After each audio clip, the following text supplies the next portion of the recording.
Thank you very much. And I really appreciate the honour of giving my presentation of the gold currency surcharge to this group of very high, powerful philatelists. Of course, it's the 10th of February where you guys are at 11th, but I've still put the 10th of February on here. So I'm basically going to just cover 4 areas. I'm going to do an introduction myself and of the topic, talk a bit about the dual currency situation, the literature that we use, and of course the gold currency surcharge, which is the majority of this presentation. So a bit about me. Currently, I'm the chairman of the FIP Aero Philatelic Commission. So if you're a delegate of Aero Philatelic for your country, please have a look at the website because we're updating the website. I started exhibiting around 2000, so it's now coming on the 24th year of exhibiting. My collections as far as exhibits, because I collect far more than I exhibit, of course, is Nicaraguan postal stationery, which is a talk that I gave previously, Nicaraguan airmail, Nicaraguan CBEC and gold currency overprints for traditional. I also do the 400th anniversary of commemorative, and I've got a Waterloo official 1 frame. I do Siam postal stationery, Western Australian World War II postal history, and Bolivian revenues. And I've got a few others, Chilean airmail, etc., that I want to get involved with. But of course, I'd like to retire. But according to some of you guys, when you retire, you don't have enough time to do anything. I'm also a judge at FIP and FIAP level. I'm a national judge here in Australia. I'm also on the board of FIAP. I've got a current meeting to go to in Macau at the end of the month. I was a president of the Australian Philatelic Federation, currently past president. I'm a fellow of the Royal of London and the Royal of Victoria. I've been active collector since I was 17 years old, and my occupation is medical imaging. I sell X-ray equipment. So the cartoon on the right sort of was done when I was 30 years old. And as you can see, I've got a radiation badge. I wore flares, and desert boots was the rage when I first started. So that's what that cartoon's about. I just give a plug, member of the Nicaraguan study group. We're currently 56 members. We're an active study group. We have a good journal that comes out 4 times a year. If you want more information, please come and see me. So I'm going to start this talk more with the United States influence in Nicaragua. So the United States actually occupied Nicaragua from 1912 to 1933. As you know, probably from most of your own country's history, the US pretty much invaded most Latin American countries between 1898 and 1934. And then on the 2nd of January, 1933, Hoover said, let's put an end to this, let them be their independent countries. So there's been heavy involvement with the United States over this period in most of the Latin American countries, and particularly in Nicaragua. So just to give you an idea, there was 2 funded rebellions by the United States, mainly through business people, because they thought Nicaragua would be the perfect place to put a canal. It was quite easy to dig a ditch into Lake Managua and then out the river to Bluefields out the other end. Would have cost almost nothing in loss of life like the Panama Canal. Anyway, that's one of the interests that the US had in Nicaragua.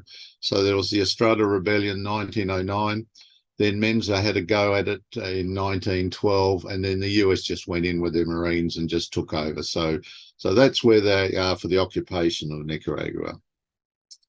So really in the first part of the 20th century, Nicaragua was always a poor country, and it ran a dual currency because the US were involved on the Mosquito Coast with Blueville, Cabo, etc.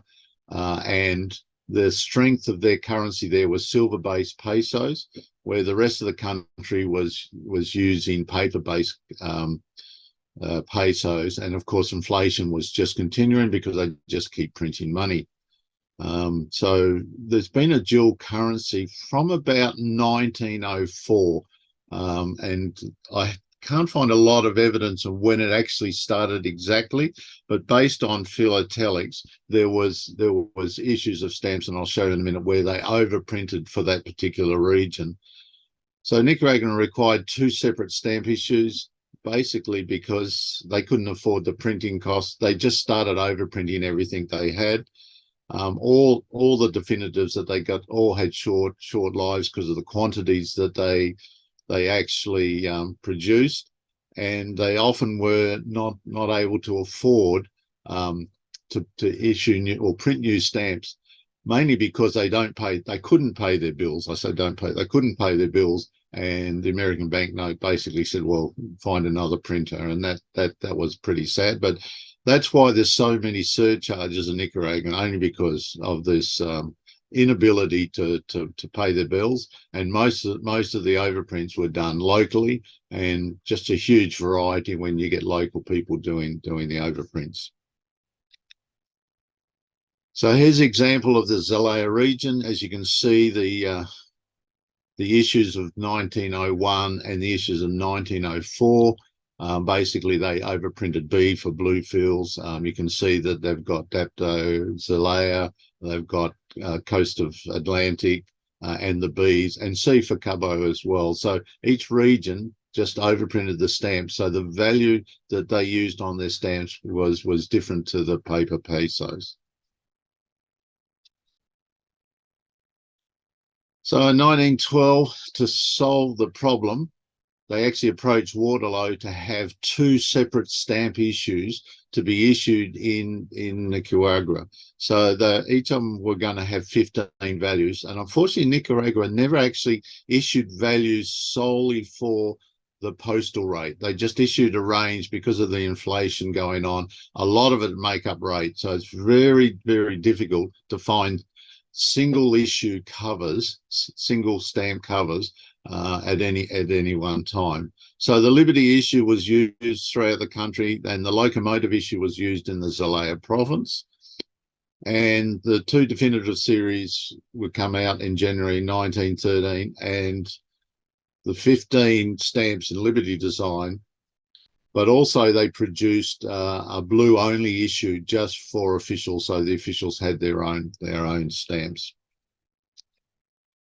So Waterloo, they produced these Liberty and Zelaya issue stamps in sheets of 100, rows of 10 by 10.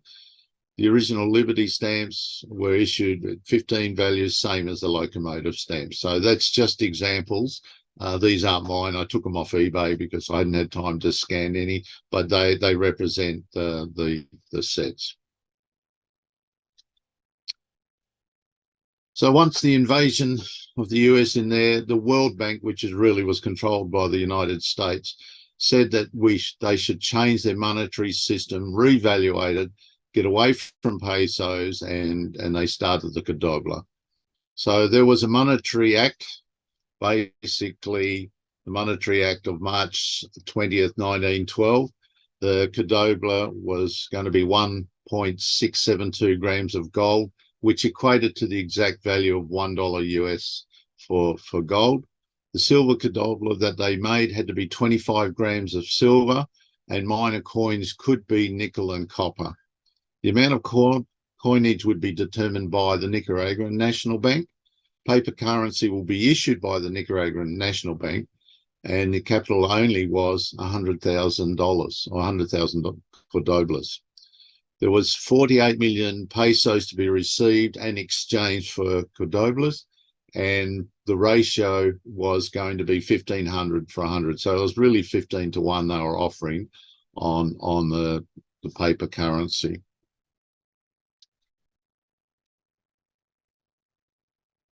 So, okay. They also decided they would fix the rate July 1, 1912. And for 6 months after that, dual currency was allowed. So with that ratio of 150 to 1, you could purchase items with Codoblas or pesos. After that, the pesos were demonetized. The National Bank had to keep everything they produced in gold value, and that the gold coins silver cordoblas and notes were legal for paying debt overseas, so they're able to pay their debt with their own currency. So just all right. So Cordobla was a name from Francisco Fernandez de Cordobla. He was the Spanish founder of both Granada and Leon. So he was a conquistador, and so they would honor him with the name. On the right-hand side is a die proof of him for the 400th anniversary of him founding Leon and Granada. So May 1912, we went through for the World Bank. Nicaragua undertook the monetary reform. The dual currency peso system now replaced by just a single currency based on the gold standard and the gold cordobla. The change necessitated the remaining stocks of liberty and locomotive issues to be surcharged to reflect the new value. Why did we do the surcharge? They still didn't have enough money to get the new values printed, which came out later on. So these surcharges are known as the gold currency surcharge. So without a surcharge on, you couldn't use the stamps. So the gold currency surcharge was done in four sessions. So May 1913, December 1913, January 1914, and somewhere between February and May 1914 was the fourth overprinting of the Liberty and the locomotive stamps. So this presentation is just going to concern the first overprint, which was done in May 1913. So some of the literature that I've been using for reference for this is because the Journal of the Spanish Main Society, which was Main Sheet, pretty much edited by Brian Morehouse for a long time.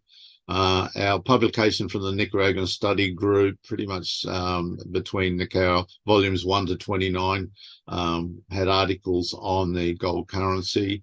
I took the Maxwell Philatelic Handbook for reference for the issuing dates. There was also a publication by Stroud, which was unpublished, but we all seem to have a copy of it, which is what he called the checklist of the stamps of Nicaraguan.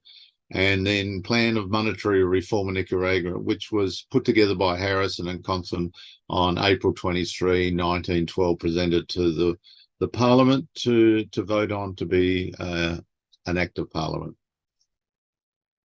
So all the surcharge processes were done by letterpress or relief printing. They were done by the local workers. They used solely full sheets of 100 by 100. Sorry, full sheets of 100, which were 10 by 10. There was errors in the settings and there was errors in the application of the printing. And so most of the errors that are consistent are done due to the setting. So the first half I'll go through is the Liberty issue surcharges. So the first one that got surcharged was the half centavo on 3 centavo. It was done in red. As you can see, the one in the middle there is actually a black overprint, and that was done as a trial surcharge. The red is very difficult to see, and really after a couple of overprints they reverted to black for all other values, but persisted with the half cent. So there was really a couple of major errors. So in position 43, so 10 by 10, as you can see in the second stamp on the left-hand side is the extra O in cordobla. In position 31 and 33, they had two errors, which was DO instead of DE, which is you can see here. And while people may think that this is actually just a coloured in E, it's actually it is an O because there are clear versions around. So a usage cover, as I explained, very difficult to find single rate covers. So this one's the 8th of April from Bluefields to the US. It's a registered cover. It has 4 of the half centavo overprints, and it's a make-up rate for 15 centavos. Of course, 10 centavos the rate for registration, 5 centavos for the first class rate to the US. The second one to be done was half cent on the 15 centavo Liberty issue, and that was done in red. There was some black ones around, but there was probably only one sheet, and we believe this to be a proof. This block of 4 came from both Killian Nathan and Straub's collection. It's the only one known. And there are a couple of individual stamps around that I'm chasing. As you can see, it's not in good quality. It was just designed to be a trial proof. Again, as a make-up rate, this is 30th of October in 1914, Managua to Brooklyn. The half cents on 15 were used as a make-up rate for 5, so the total is for 5 cents for the standard first class rate to the United States. The next was half cents on 1 peso, now in black. So it also suffered from the same settings, where it had the extra O and the DO in for as errors, but they corrected these. But having corrected, they created a few more errors. So the first one in position 1 is missing vale or vale. The missing V for the second one, and the missing VA on position 1. So it sort of, I think they tried to improve it, but still didn't have enough letters. So while they've corrected the original errors, they now have new errors. So this gives you an indication on the order that these were produced. So here is 1st of October 1913, using 10 half, making up the rate of 15 centavos. Again, 5 for the rate to the US, 10 for registered. So the 1 centavo on 3, now done in black, and all of them will be in black from now on. Here we have a make-up rate again, 13th of August, Managua to Germany. Of course, this is very philatelic, but the rate is correct, philatelic or not. It got posted. It makes up both postage of 5 centavos and registration of 10. While I'd rather have in my exhibit a single-use one, almost impossible to find. These covers are extremely rare. So 1 centavo on 4, surcharge in black. So here, this is a postal stationery item. So you notice on the right-hand side, it's 4 centavo overprinted. So even the postal stationery were surcharged, but it's not covered in this talk. This is just purely on the Liberty and locomotive stamps. So this one, 10th of February 1920, lace duties, Managua to Prague. It's always nice to have somewhere different. And the 1 cent on 4 making up the 2 centavo postage rate.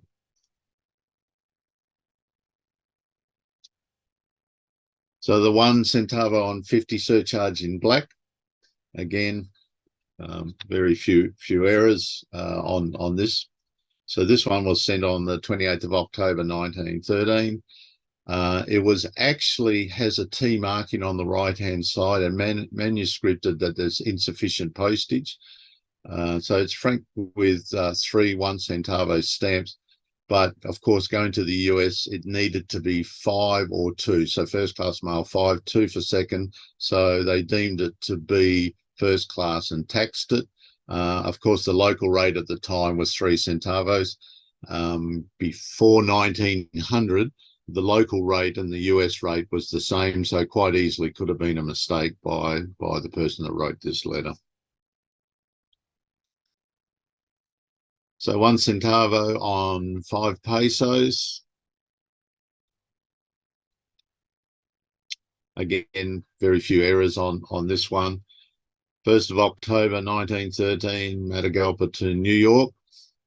So it's 2 times 1 on 5. So that's paying the second class rate to United States.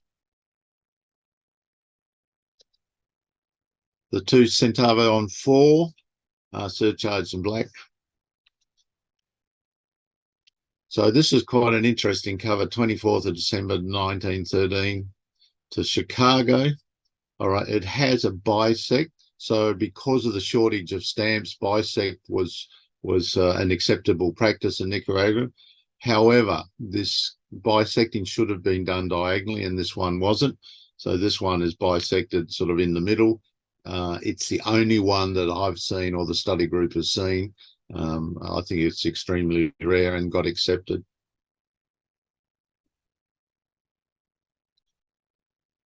So 2 centavo on 20 centavo surcharge in black.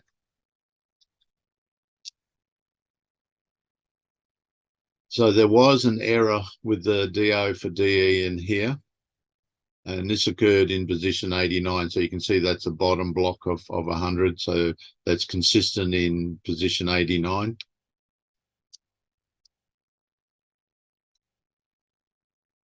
Eighth of February cover, 1914, Managua via Corinto, which was the port off to the US. So 2 times 2 centavos on 20 used to make up the foreign rate of 5 centavo.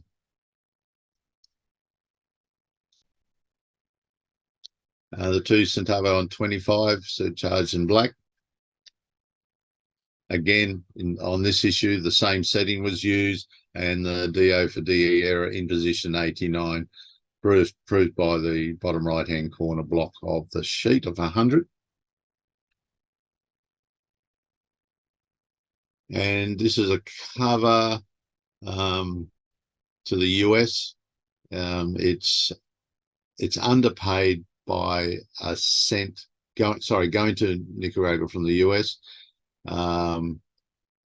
It should have been 3 cents, but we've taxed it and used the stamps as postage due, which was very unknown. This is the only example we've seen where they've used the stamp and the manuscripts through them. While the literature says it needed 1 extra cent to go to Managua for a US, it's taxed as if it should have been 5 cents to the US, because normally postage dues are twice the value of the tax due. So I think I still need to talk to some of the American colleagues that can tell me what the rate to Nicaragua was in 1913. And this is out of the Killian Nathan's collection. So 25 cents on a 35-cent surcharge. This is not the Liberty issue. So there was a lot of these stamps available because the 35-cent stamp had really no value to be surcharged. Sorry, the 35-cent stamp already had been surcharged on this 50 cents and no longer used for 1912. There was an increase in the foreign letter rate because of inflation. So these were already quite, so they still had surplus. So they added them into the Liberty issue as part of their gold surcharges. So this is again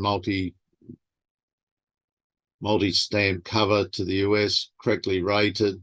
It has 3 times 2 cents on 35, making up the 15 cents.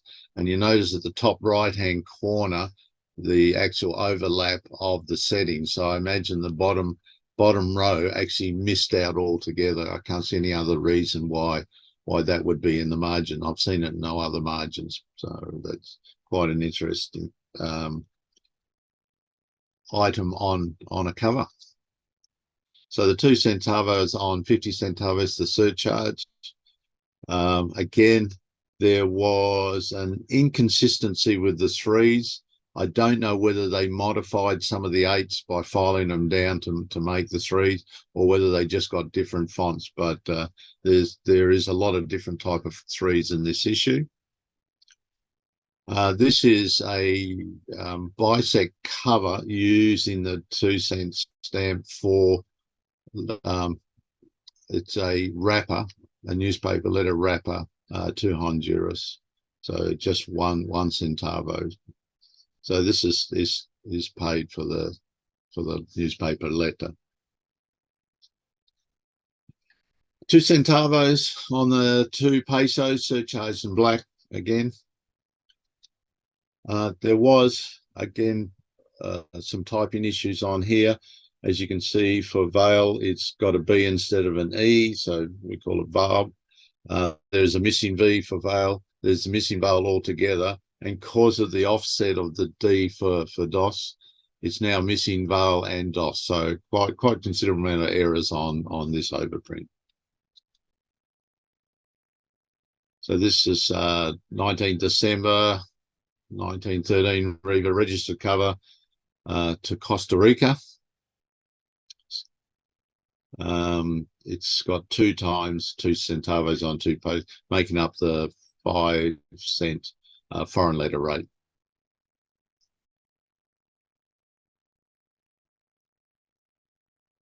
So it's 3 centavos on 6. So the 3 centavos on the 6 Liberty was the last of the series to be surcharged in May. As such, previously recorded in other values, corrected printing. So there was really no issues. There still is the issue of the B for the E for the Vale in the error in position 14. And a nice cover, again, uprated 3 on 6, making up the 5 cent letter rate for the US. So that was all the issues for the Liberty. Again, it was half, 1, 2, and 3. They were the common values that they needed, and there was no higher values issued. So this now the overprints for the Zelaya issue. So we start again with the half centavo on the 2 cent surcharge in black. This now has a run of other errors. Again, the DO for DE is common. The Cordobla with the extra O in. And on the right-hand side, on the left of 1913, there's a constant mark, which we believe to be a blank that should be in there that's actually raised. So we think this is a type packing error. And this is consistent. We see it on a regular basis. So May 1914, registered an AR to the US. So it's pretty much got everything. Again, a little bit of philatelic. However, it's correctly rated for both foreign rate, the AR, and the registration. 1 centavos on 3 centavos in black. No errors seen on this. So 9th of November 1913, this cover, Managua to Germany. There was quite a large German population in Nicaraguan from about the 1870s onwards. So a lot of mail has been seen to Germany. This shows the 1 cent on 3 making up the 15 cent rate. Again, 10 cents for registration, 5 cents for the foreign rate. The 1 cent on 4 in black. Another cover, again, philatelic, having one of each value pretty much, but not only that, it's over franked by 8.5 centavos. So this is definitely gone to a stamp collector. It's the only one I have with the 1 centavo on 4 surcharge. So I'll be showing it until I can find another one that's more commercial. The 1 centavo on the 6 surcharge in black. A nice cover, 24th of June 1913 to Guatemala. So 2 times 1 centavo on 6, making up the 2 centavo Central American letter rate. So basically, Nicaragua, the local rate, and the adjacent countries also got the same local rate. 1 centavo on 20 centavos surcharge in black. So 13th of June 1913, Leon via Corinto, the port to Germany. 1 centavo making up 1 centavo on the 20 cents making up the foreign 5-cent letter rate to Europe. Unfortunately, someone's rubbed out the actual address but left Hamburg, and we do have Hamburg cancellations on here. Not the best of covers, but again, very hard to find these stamps on covers. 1 centavo on 25 centavo surcharge in black. So 30th of August 1913, Matagalpa via Corinto to Germany, another one. A little bit destroyed the stamp, but still cancelled. Quite a pretty stamp. Name's sort of been rubbed out, but you can make it out. And it's making up the 5-cent foreign rate to Europe. We got the 2 centavo on 25 centavo surcharge in black. There's a new error in this, and that's where they transposed the 1 and the 9 for 1913. So it now is 9131. And again, the DO for DE error comes in the settings here and is consistent.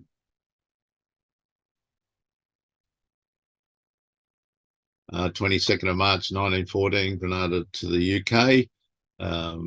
It's making up the 5-cent rate again to Europe.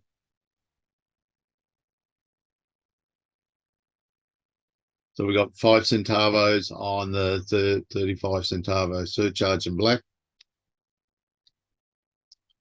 Not too many errors in this particular setting. So this one's 9th of January 1914, Bluefields to Germany. So you have 3 of the 5 cent on 35 paying the registered rate plus the of 10 cents and the 5 cent rate to Europe. The 5 centavo on 50 centavo surcharge in black. Again, no errors seen on this. 18th of July 1913, Masaya to Corinto to Toledo. The 5 cent on 50 paying the foreign letter rate. So it's nice to have a single rated cover. Not many have seen. 6 centavo on the 1 peso surcharge in black. So this is the 22nd of December 1922, very late usage. It is a bisect, paying the 3 cent Central American letter rate, so the adjacent rate. 10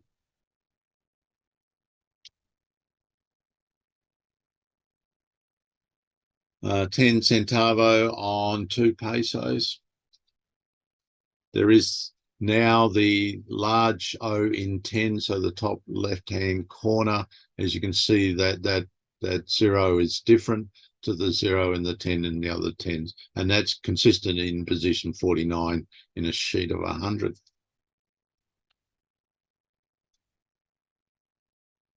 Seventh of August 1915, Bluefields to San Francisco. 10 centavo on 2 pesos, paying the 10 cent registered rate, and the underpaid 5 cents. So there's no tax marking on here. So the registration was definitely 10 centavo, and it's a single rate, but no payment for the actual postage to the US. So it got away with it. Well done. 1 peso on the 5 peso surcharge in black.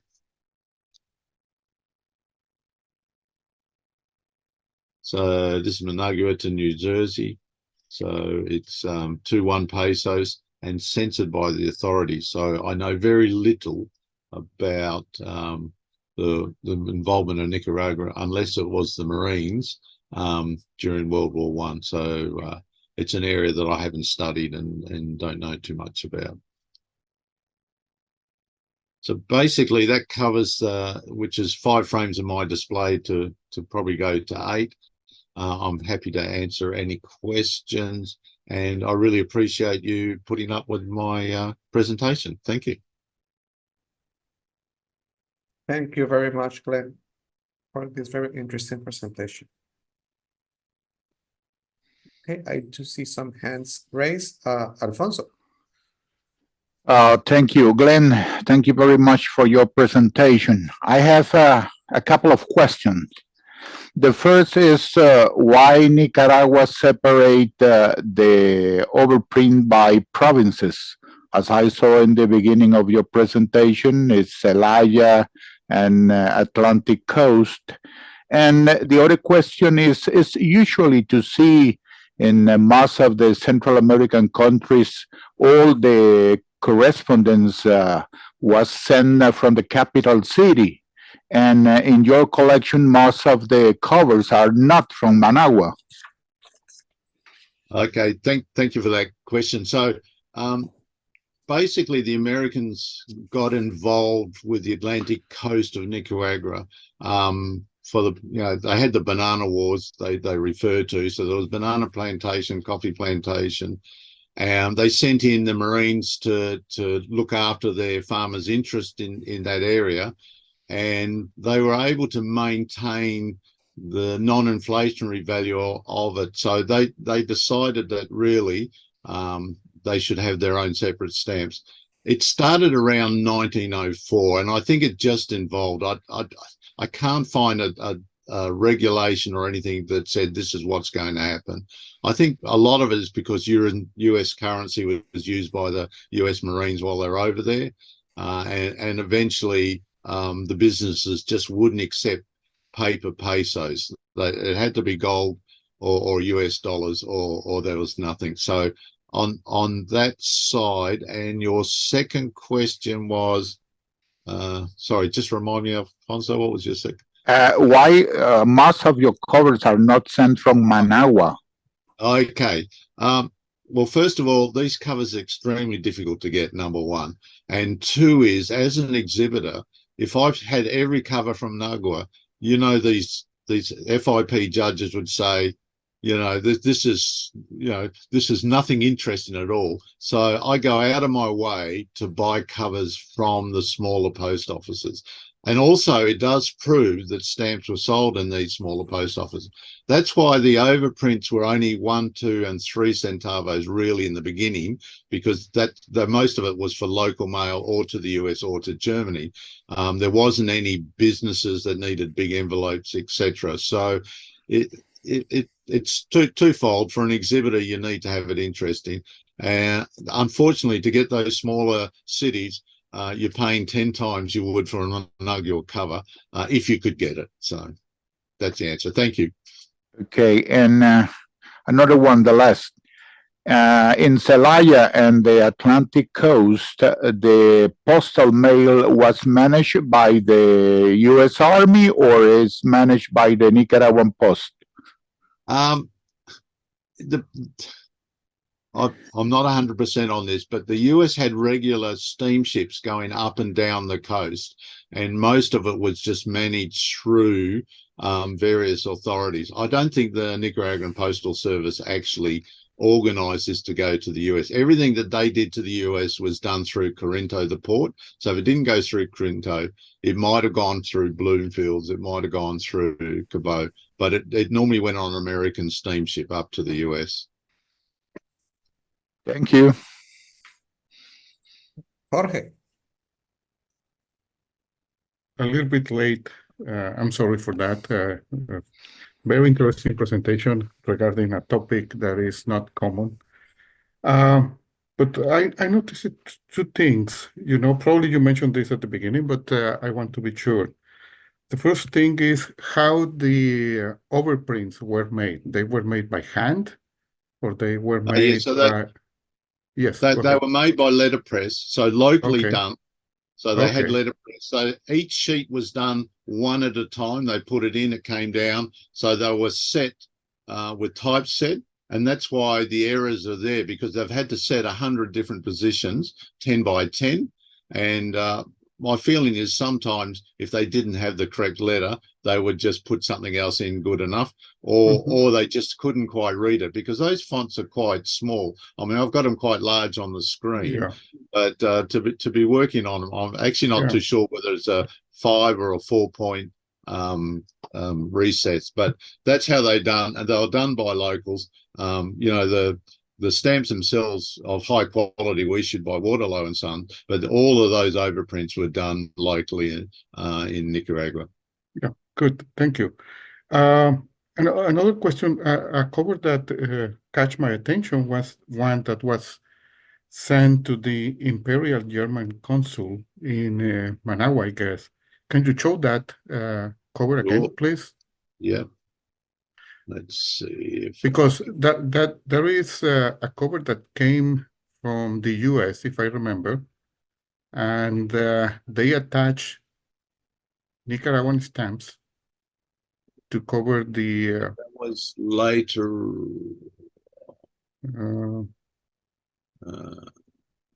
it had one US stamp and the other no, that was not. It was That one. almost at the beginning, I guess. Or was it at the beginning?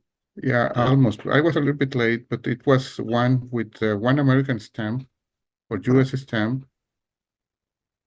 Yeah, that one, the This 45. one. That Yeah. one. So Yeah. this one was sent from the US to Managua. Uh-huh. So my understanding is it should have been a 3-cent stamp.